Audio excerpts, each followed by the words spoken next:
So now we start lecture number 3, which is the second tree of decision making. अभी तक जब हम decision making, consumer choice की बात कर रहे थे कि consumer decision लेता है, तो हमने first angle की बात करी थी, which was the budget line, right? So consumer is concerned about two angles when taking a decision. One is the budget, the other is the preferences, and we have understood it in lecture number 1 as well. Now we move forward and try to understand the other chord of decision making, that is preferences. तो preferences क्या होती है? तो let's try to understand the history of preferences, how they came into being. So before time, like when economics was discovered, when the concept of preferences were discovered, कि हाँ हम क्या चीज कितनी प्रेफर करते हैं, तो हम प्रेफरेंसेस के लिए एक यूटिलिटी का कंसेप्ट लेकर आए. प्रेफरेंसेस को मेजर करना कि सपोज करो if I consume 1 Apple today, तो इकोनॉमिस्ट क्या कहते थे कि 4 मैंगो खाकर मुझे 9 यूटिल्स की सेटिस्फैक्शन मिली. अब ये 9 यूटिल्स क्या है? 9 एक नंबर है. यूटिल्स एक सेटिस्फैक्शन को, एक प्रेफरेंस को नापने का एक मेजर है. सो उसी इंसान ने अगर 8 मैंगोज खाए तो उसको कितनी यूटिलिटी मिली? 20 यूटिल्स. अब ये यूटिलिटी क्या है? प्रेफरेंसेस को, कि हमको क्या पसंद है, किस ऑर्डर में पसंद है, उसको मेजर करने का एक यूनिट है यूटिलिटी. ठीक है. तो यूटिलिटी की जब भी हमने स्टार्टिंग में बात करी, हम एक नंबर असाइन कर देते थे. For example, if I go to watch a movie, I will come watch a movie. I will say, after watching that movie, I got a satisfaction of 10 utils. ठीक है. So this is a measure of utility. Now suppose I watch two movies. One is uh, some love story. One is other is a thriller movie. So I say that the satisfaction I get from watching a romance movie is 10 utils, and from watching a thriller movie is 12 utils. So that means what we can conclude by this analysis is that I, as a consumer, prefers thriller movies more than any romance movie, right? So that means this is a way of comparing utility, preferences. Preferences को assign करने के लिए हमने utility का concept हम लेकर आए. अब ये जो भी हम नंबर्स दे रहे हैं, इसको हम कार्डिनल यूटिलिटी कहते थे. कार्डिनल यूटिलिटी मींस जब हम यूटिलिटी को, प्रेफरेंसेस को मेजर करने के लिए जो हमारा यूनिट है यूटिलिटी को एक नंबर दे सकते हैं, तो वो कार्डिनल यूटिलिटी होती थी.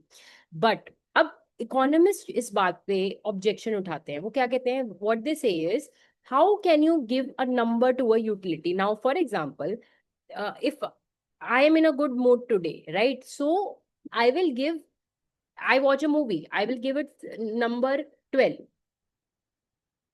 Another movie which I like more, but my mood in that on that day is bad, I'm not in a good mood, so what will happen? I will give a smaller number to that movie. Why? It depends on my current state of mind, right? So if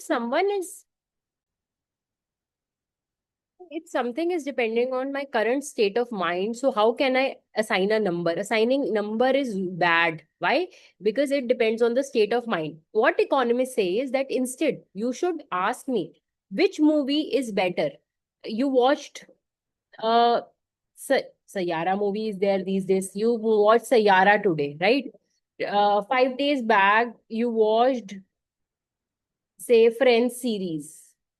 So, which do you prefer more, this or that? So, economists say that instead of giving numbers to things, why not rate things? So, do you prefer that or that? Do you prefer, okay, another order of preferences. Some days back, I watched Stranger Things. Now, there is a similar series known as Dark. So, now, according to the cardinal utility, we are talking on the concept of preferences. Cardinal utility would say that watching Stranger Things gave me a satisfaction of 15. Watching Dark gave me a satisfaction of 17.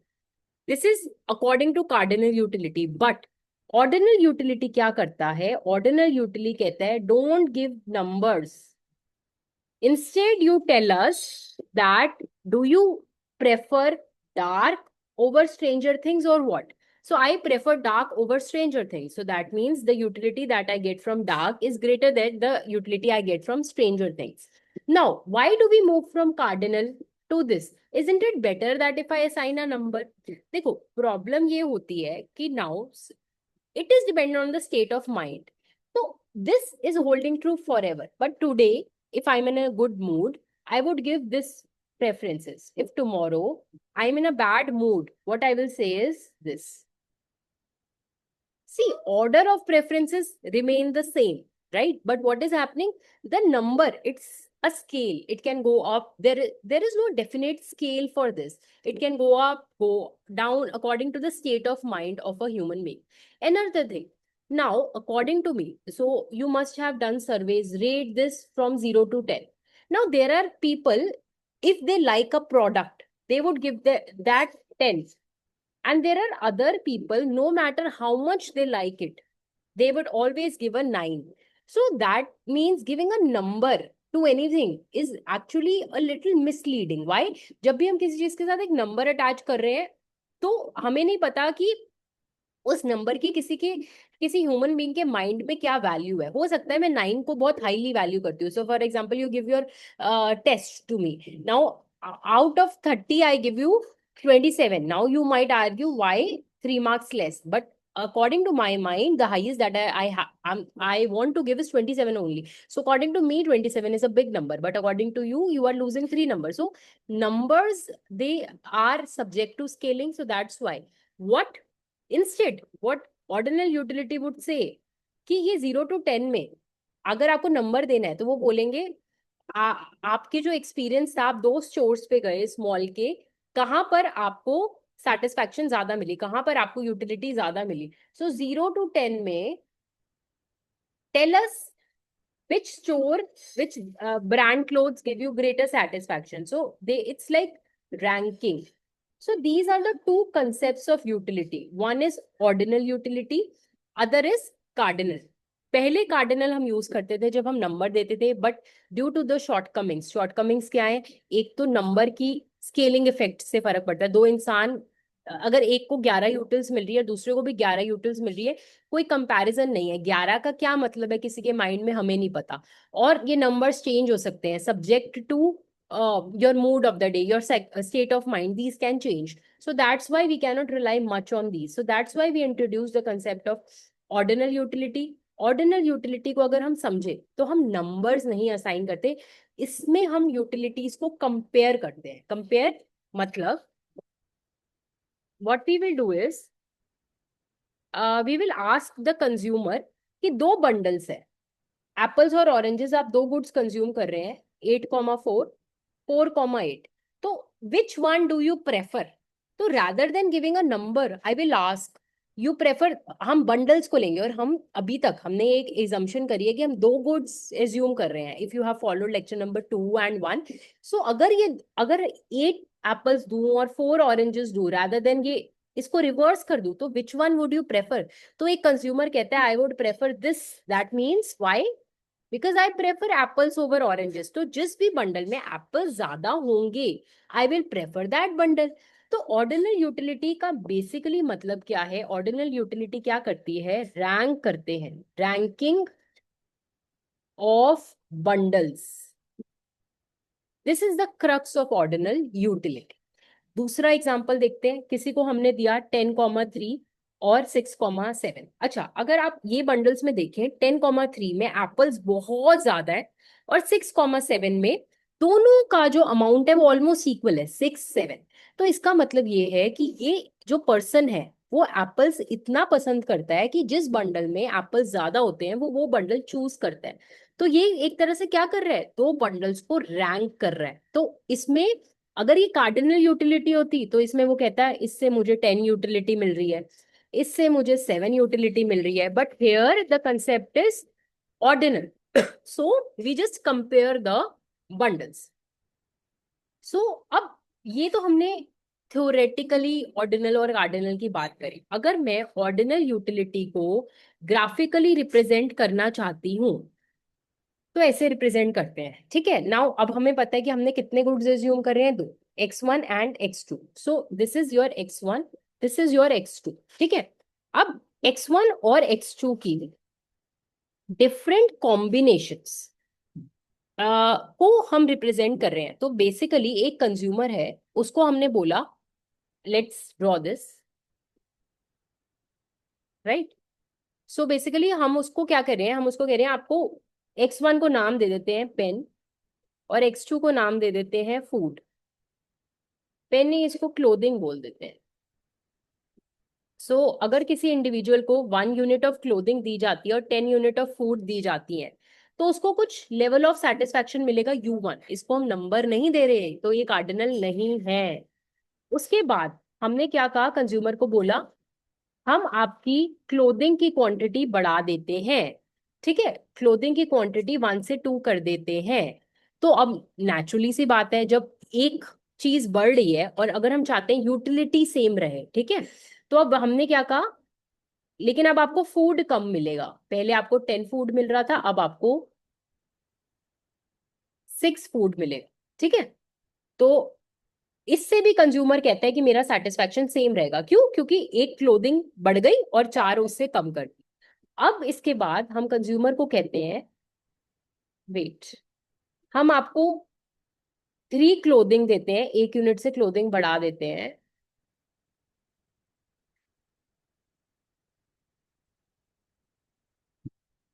से ये 3 है, और ये आपको 3 units of food देते हैं। तो एक बढ़ा रहे हैं, बाकी कम दे रहे हैं, तो ये एक और बंडल आ गया, इसको C बोल देते हैं यहाँ पर। तो इससे कंज्यूमर को कितनी सेटिस्फैक्शन मिलती है, U1। उसकी सेटिस्फैक्शन सेम रह रही है, क्योंकि हम क्या कर रहे हैं, 1 यूनिट बढ़ा रहे हैं और एक गुड बढ़ा रहे हैं और दूसरा गुड कम कर रहे हैं, ठीक है। उसके बाद हम कंज्यूमर को बोलते हैं हम आपको, ये स्केलिंग का, ड्राइंग का मतलब, don't get confuse, if I increase your X1 by 1 unit, so I'm increasing your X1 by 1 unit, so you will have to reduce this by how much units? Say 2. Now 2. So in this case also the consumer satisfaction remains the same. So let's now note down the bundles that give the consumer same level of satisfaction. Let's note them down. सबसे पहले हम X1 लिखेंगे, 1 unit of X1, 10 units of X2, उसके बाद 2 units of X1, 6 units of X2, 3 units of this.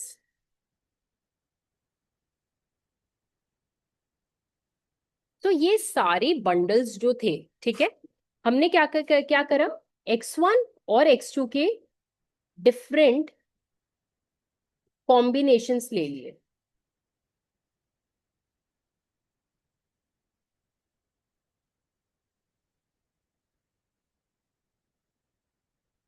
such that consumers utility remains the same। इसमें एक बात note करना, ये सेम रह रही है, लेकिन कितनी सेम रह रही है, क्या नंबर है, we are not giving it number, not assigning number to utility। Why? Because it is ordinal utility। तो हम ये कह रहे हैं ये सारे वो कॉम्बिनेशन हैं X1 और X2 के, कि कंज्यूमर की जो यूटिलिटी है वो कांस्टेंट रह रही है, ठीक है। अगर मेरे को इसको रिप्रेजेंट करना है नोटेशनली, तो मैं कैसे करूंगी, 1, 10, indifferent 2, 6, indifferent 3, 3, indifferent 4, 1। तो consumer is indifferent between these combination, this is A, this is B, this is C, this is D। So consumer is indifferent between these combinations, मतलब उसको इन सबसे इक्वल सेटिस्फैक्शन मिलती है। और जब हम इसको प्लॉट करने चलते हैं एक ग्राफ पे, तो ये ऐसा कर्व बनता है, ये स्ट्रेट लाइन नहीं बनता। ऐसा कर्व क्यों बनता है, अगर आप ड्रॉ करेंगे तो ऐसा ही बनेगा, बट क्यों बनता है इसको हम अभी एनालाइज करेंगे। ये जो ग्राफिकल रिप्रेजेंटेशन है, ये जो डिफरेंट कॉम्बिनेशन है, इसको हमने ग्राफिकली रिप्रेजेंट कर दिया।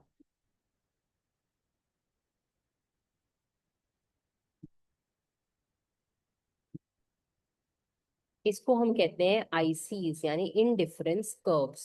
So in this case, what are indifference curves? Let's read this out. Combinations of X and Y such that each combination gives equal satisfaction. Indifference curve is a graphical representation of those combinations such that each combination gives the consumer equal level of satisfaction. Right? Now, this is one indifference curve. अब जरूरी तो नहीं है हमारी satisfaction हमेशा same रहेगी. अब अगर सेटिस्फैक्शन बढ़ेगी तो हमारे इंडिफरेंस कर्व्स कैसे दिखेंगे? This is an indifference curve, right? This is you not. अगर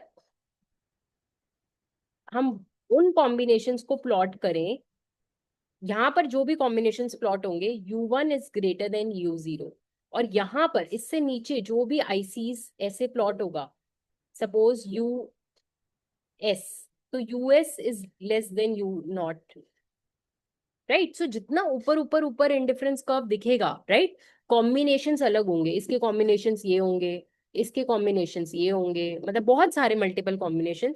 जैसे जैसे आईसी ऊपर ऊपर प्लॉट होगा तो satisfaction will go up. But कितनी up we do not know, we do not have numbers for u0, u1, us, u2. We do not have numbers for them, right? So the satisfaction will go up, but how much we don't know, we don't have numbers for this, right? So इसको हम कहते हैं indifference map. और ये जो एक है इसको हम कहते हैं IC, and this is whole indifference map. और ये सारा जो कंसेप्ट है, जो भी हमने बात करी, इसको हम बोलते हैं ordinal utility. This is not cardinal क्योंकि हम नंबर्स नहीं दे रहे. Now let's move into preferences का. अभी तो this was just introduction where we talked about the differences about cardinal and ordinal. ठीक है? See, many times the difference is not very well written in books. So a good idea is you can Google what is cardinal, what is ordinal. You can read a little about them because बहुत detail में difference नहीं दिया जाता books में. And it is not that of an important concept from exam point of view, but yes, it is an important concept from the understanding point of view, and it might be an important concept if you're preparing for papers like net. And so for e-corners main paper ये इतना नहीं पूछा जा सकता, but पूछा भी जा सकता है, right? So don't ignore this. It's a very easy concept. Now let's move to preferences ordinal utility. अब हम दो बंडल्स की बात करेंगे, ठीक है? जब हमने यहाँ पर आईसी बनाया था तो यहाँ पर बहुत सारी मल्टीपल कॉम्बिनेशन है. सपोज हमने एक कॉम्बिनेशन ली x1 x2, ठीक है? यहाँ पर सपोज y1 y2, तो ये गुड नंबर 1, ये गुड नंबर 2, ठीक है? दो गुड्स है. तो यहाँ पर दो कॉम्बिनेशन है ए और बी, ठीक है? अब यहाँ पर जो x1, ये मेरा ए कॉम्बिनेशन था, ये मेरा बी कॉम्बिनेशन. अब अगर ये सेम आईसी पे है तो ये इनडिफरेंस, मतलब दोनों से सेम सेटिस्फैक्शन मिलती है, तो हम कौन सा साइन यूज करेंगे? ऐसे वाला. बट सपोज करो ये ऐसी कॉम्बिनेशंस है, let me just redraw it, let me just redraw it. So suppose ये ऐसी कॉम्बिनेशंस है, ये ए यहाँ पर है और ये बी यहाँ पर है. तो ए क्या है हमारा? x1 x2. बी क्या है हमारा? y1 y2. अगर ये हमारी ऐसी कॉम्बिनेशंस हैं तो इसमें हमें साफ पता लग रहा है कि ये x1 जो है, ओ सॉरी, यहाँ पर just interchange, right? So this should be x1 and x2, the lower one should be y1, this should be y1 and y2. So this x1, ये जो ऊपर वाले आईसी पे कॉम्बिनेशन है A, it is giving greater satisfaction than B. तो कोई भी combination अगर हायर आईसी पे और वो ज्यादा सेटिस्फैक्शन दे रहा है तो उसको हम बोलते हैं that the consumer prefers A over B. और you can say that this here x1 x2 gives greater satisfaction than y1 y2 in this case. तो इसको हम कहते हैं, ये जो साइन हम यहाँ बना रहे हैं इसको हम बोलते हैं consumer strictly prefers x1 x2 to y1 y2. ठीक है? Why I am explaining this? Because हम रैंकिंग ऑफ प्रेफरेंसेस को समझने की कोशिश कर रहे हैं ऑर्डिनल में, क्योंकि कोई नंबर तो है नहीं। तो अगर मुझे ये बोलना है कि मैं एक कॉम्बिनेशन को दूसरी कॉम्बिनेशन से ज्यादा प्रेफर करती हूँ, तो उसकी नोटेशन क्या होगी, राइट? उसकी ये नोटेशन होगी। क्यों? क्योंकि ये हायर आईसी पे है। अगर दोनों सेम आईसी पे है तो नोटेशन क्या होगी, ये हमने पहले भी पढ़ लिया। अब ये देखते हैं, अगर यहाँ हमारा आईसी है, ठीक है, यू नॉट, ये वाला हमारा आईसी है, अगर कोई भी कॉम्बिनेशन, ठीक है, यहाँ ऊपर लाई करती है तो हमें पता है कि ग्रेटर देन का साइन आएगा। लेकिन हम एक सेट बना लेते हैं, मैथ्स में आप लोगों ने एक सेट पढ़ा होगा, set is basically combination of various combinations. तो अगर कोई भी कॉम्बिनेशन या तो इस एरिया में लाई करती है या तो इस आईसी पे लाई कर सकती है, so in that means suppose we have x1 and we have x2 on this ice, right? Now if you make a set, take a set of various combination that include any combination taken in this area plus any combination taking on this u0, तो ये वाला area के साथ साथ अगर हम इस IC वाले सारे पॉइंट्स भी ले लेते हैं, तो हम ये बोल रहे हैं कि this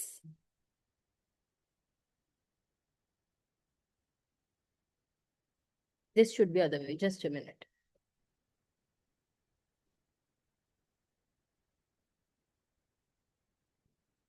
x1 comma x2 is less than or equal to y1 comma y2 means जो satisfaction हमें x1 comma x2 से मिलेगी, that is either equal, equal means क्योंकि ये वाला कॉम्बिनेशन ले रहे हैं हम, और लेस बेसिकली हम किस सेट से कंपेयर कर रहे हैं, ये जो ऊपर वाला सेट है। सो that means x1 comma x2 is basically less than, this is the sign you use, and y1 comma y2. So basically I'm just telling you how you give notations to the various preferences. Just a minute. Now let's understand a term known as weakly preferred set.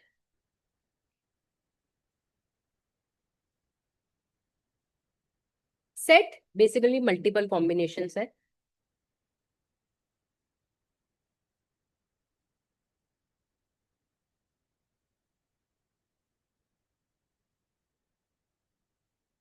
ये u not है, ये x1 comma x2 है। अब देखो, अगर मैं इन combinations की बात करूं जो इस आईसी के नीचे है, ठीक है, या तो इन कॉम्बिनेशंस की बात करूं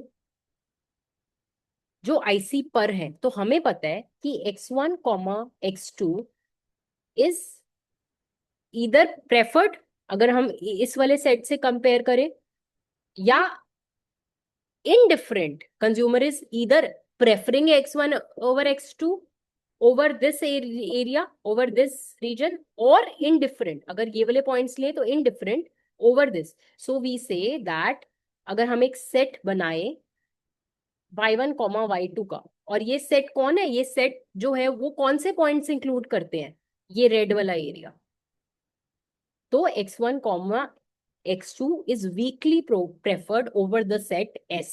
और ये s है क्या, ये कौन सा सेट है, ये s वो पॉइंट्स हैं जो इधर इसके नीचे लाई करते हैं इसके इंडिफरेंस कर्व, और इधर they lie on this indifference curve, right? So what is the meaning of a weakly preferred set? Weakly preferred set basically refers to all the points such that the consumers, the points which are either inferior to x1 comma x2 or the consumer is indifferent। तो weak preference का मतलब ये है, इसको एक example के साथ समझते हैं। So let me give you an example. A consumer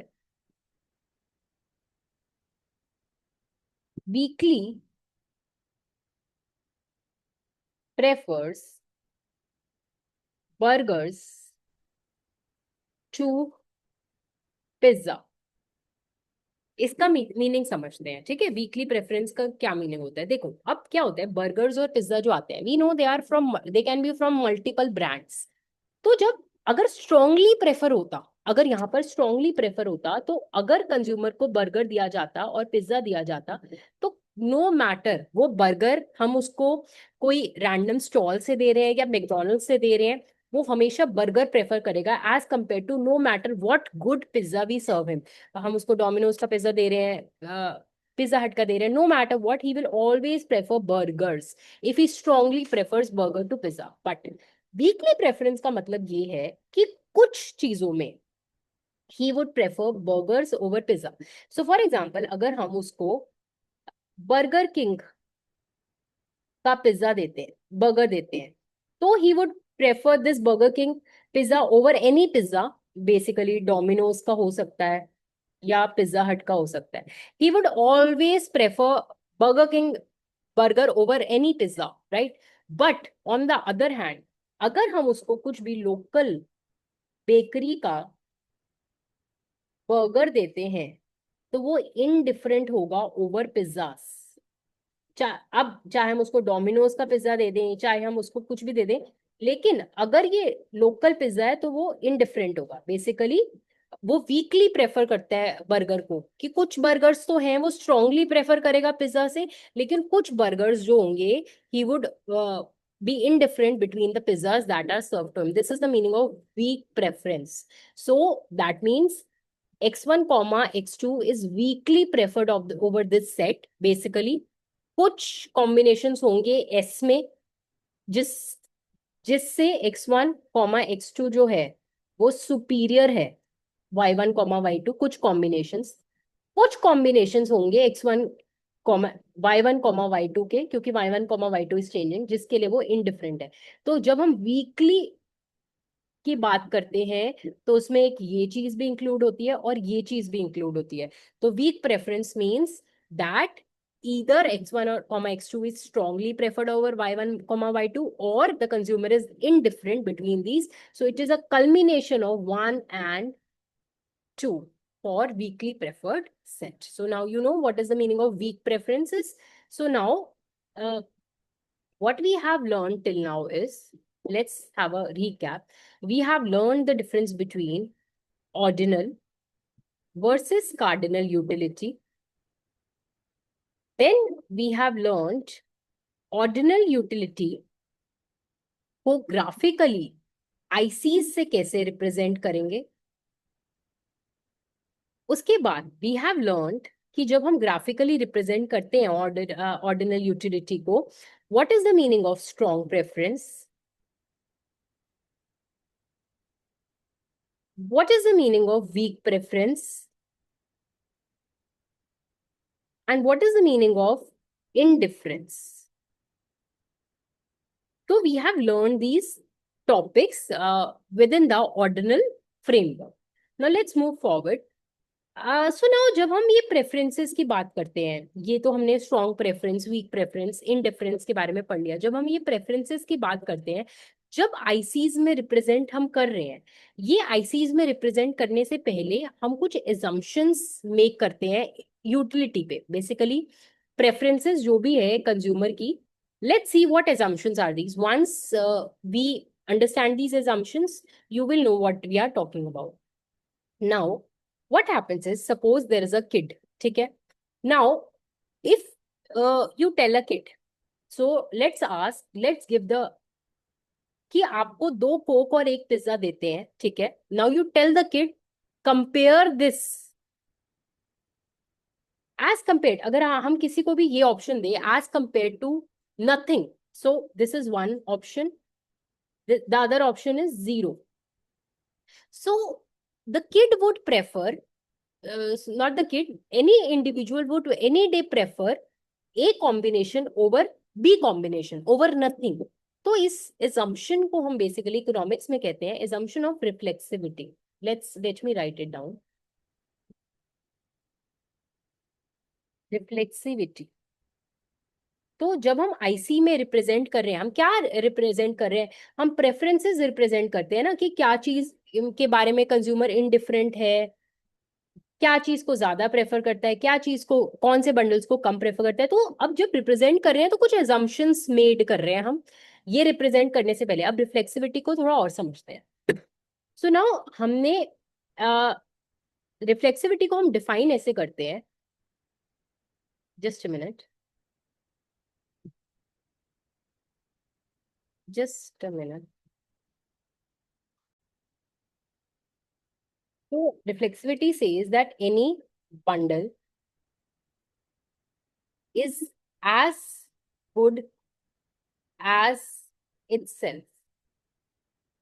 So that means x1 comma x2 is as good as x1 comma x2, which is true. No one can say this is wrong.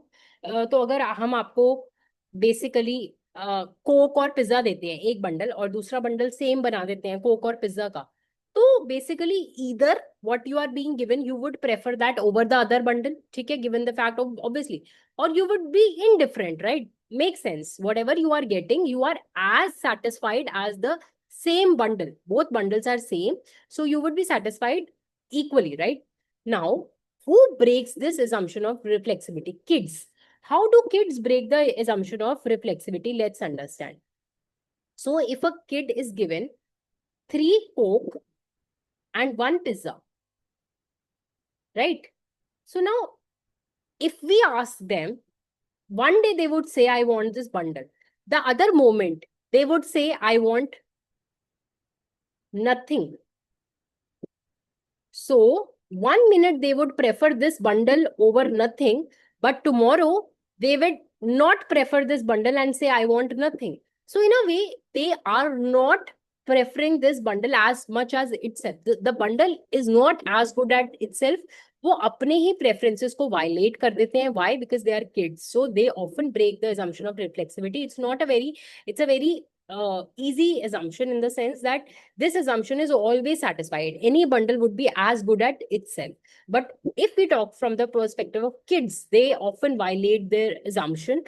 Any bundle is not as good as itself. Today, they might prefer this bundle over having nothing. Other they would say, I want nothing. This bundle is not as good as itself. I don't want nothing. So that means they violate the assumption. This is the assumption of reflexivity. Second assumption is that a consumer, जब हम ये इसको indifference curve में represent करते हैं, तो उसको पता होना चाहिए कि ये जो ए बी सी डी है वो इसको रैंक कैसे करता है. फॉर एग्जाम्पल, कोई इनडिसीजन नहीं होना चाहिए. No indecision should be there. So basically उसको पता होना चाहिए कि वो ए को प्रेफर करता है बी से, बी को प्रेफर करता है सी से, या सी, either this or this or maybe this. So basically, or this or this. So whatever is the choice, one has to hold true. Either this is true, either this is true, either this, either this. So he should have a decision about the order of the preferences. So that means the preferences are complete. Basically, he should know what he prefers over the other. There should be no problem of indecision. Now, let's come to the third assumption. Transitivity. Transitivity says, अगर कोई भी individual A prefer करता है B से, this is one combination, he prefers B over C, ठीक है, then he should automatically prefer A over B. This is the assumption of transitivity. ये कैसे दिखेगा? So for example, this is one IC. A इस पे है, B इस पे है, C इस पे है. तो अब इसमें एक चीज क्लियरली दिख रही है, हमें पता है कि A is preferred over B. हमें ये भी पता है B is preferred over C. अगर हमें सी और ए के बारे में कुछ दिया भी नहीं हुआ, या भी ड्राइंग नहीं हमें देखने को मिल रही, हमें बस ये दोनों चीजें गिवन है, तो हम ये कंक्लूड कर सकते हैं कि ए तो सी से प्रेफर होगा ही ना, क्योंकि अगर आईसीज हम ड्रॉ करें तो वो ऐसे दिखने चाहिए. तो this is the assumption of transitivity. लेकिन कुछ केसेस में ये एजम्पशंस ब्रेक होती है. जब आईसी का मैप कैसा दिखता है, let's draw.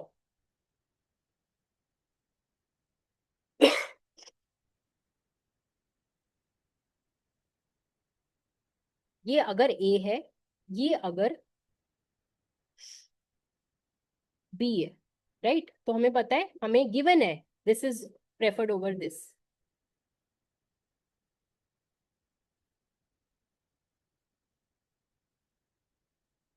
right? Suppose this is holding true, right? A, Now what other thing is given? So what we are given is that A is preferred over B, right? In this case, it is given. So that means अगर ये ऐसा है तो यानी U1 is greater than U0. That would mean अगर that means obviously that has to hold true. But in this case, if this is holding true and suppose there is this point C here, this point is here. Now, if this is holding true, we know that this C point is lying on U1 also, U0 also. So that means A और C के बीच consumer indifferent है और B और C के बीच में consumer indifferent है ना? क्यों? क्योंकि ये इस IC पे भी लाई कर रहा है और ये इस IC पे भी लाई कर रहा है. That is the meaning of indifference curve ना. So by that assumption this will hold true. But what we are given, but are they lying on the same IC? No, U0 is not. They are different. One has to be greater than the other. Why one has to be greater than the other? Because they are not lying on the same IC. So that means if two ICs are crossing like this is not possible. This breaks the assumption of transitivity. Why? Because अगर ये दोनों अलग अलग IC हैं, तो that means this has to hold true और ये भी हो सकता है कि this has to hold true. One of the thing is possible. या तो ये सच होगा या तो ये सच होगा, right? But what we can make out is this. So that means it breaks the assumption of transitivity.